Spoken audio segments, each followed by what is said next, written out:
कहते हैं भारत में कुछ ऐसे मंदिर हैं जहां भगवान नहीं पाप पूजे जाते हैं। लोग वहां दर्शन करने नहीं अपने कर्मों से बचने जाते हैं। ऐसा ही एक मंदिर था काली घाटी का मंदिर, जिसका नाम तक लोग जोर से नहीं लेते थे।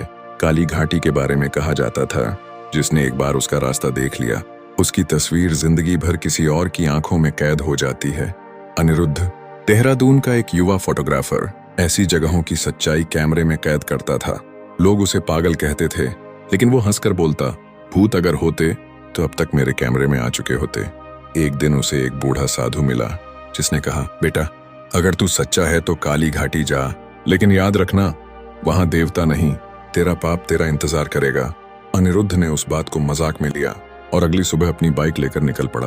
रास्ते में हवा ठंडी थी, पेड़ झुके हुए थे और अचानक उसे लगा कि उसकी बाइक का साया गायब है। घाटी पहुंचते ही चारों ओर धुंध थी, इतनी घनी कि हाथ आगे बढ़ाओ तो अपनी उंगलियां तक न दिखें।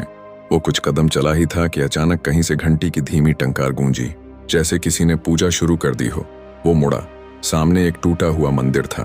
दीवारों पर राख और सिंदूर के धब्बे और फर्श पर लिखा था, यहाँ भगवान नहीं पाप सोते हैं। अनिरुद्ध ने कैमरा निकाला और फ्लैश मारा। फोटो में मंदिर तो दिखा, लेकिन उसका चेहरा गायब था। झूम करके देखा, तस्वीर में एक बूढ़ा साधु मुस्कुरा रहा था, ठीक उसी जगह खड़ा जहां वो खुद खड़ा था। पीछे से वही आवाज आई, अब तू आ गया, तेरा पाप बुला रहा था। अनिरुद्ध ने पलट कर देखा, वही साधु, पर अब उसका शरीर आधा जला हुआ था और उसके गले में जलते हुए रुद्राक्ष थे। उसकी आंखें राख जैसी लाल चमक रही थीं। साधु बोला, जो इस घाटी में किसी को धोखा देता है वो देवता बनकर यहाँ कैद हो जाता है। अनिरुद्ध कांपते हुए बोला, मैंने क्या किया? साधु मुस्कुराया, तूने अपनी माँ की अस्थियां नदी में नहीं बहाई, उन्हें पैसे के लिए बेच दिया। अगले ही पल घंटी अपने आप जोर से बजने लगी, दीवारों से राख उड़ने लगी और मंदिर की छत से काले धुएं के हाथ निकलकर अनिरुद्ध को पकड़ने लगे।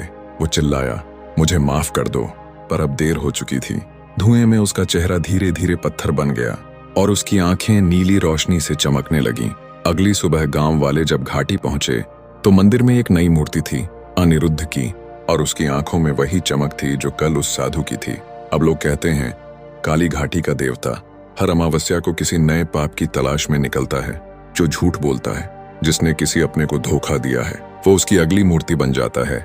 और अगर कभी पहाड़ों की हवा में राख की गंध आए तो समझ लेना काली घाटी का देवता किसी नए पाप की आत्मा खोज रहा है। मेरे प्यारे दर्शकों, अगर आप डीके गुरु चैनल पर नए हैं तो अभी सब्सक्राइब करें ताकि कोई भी रहस्यमयी कहानी आपसे छूट न जाए। और हाँ, वीडियो को लाइक किए बिना जाना मत।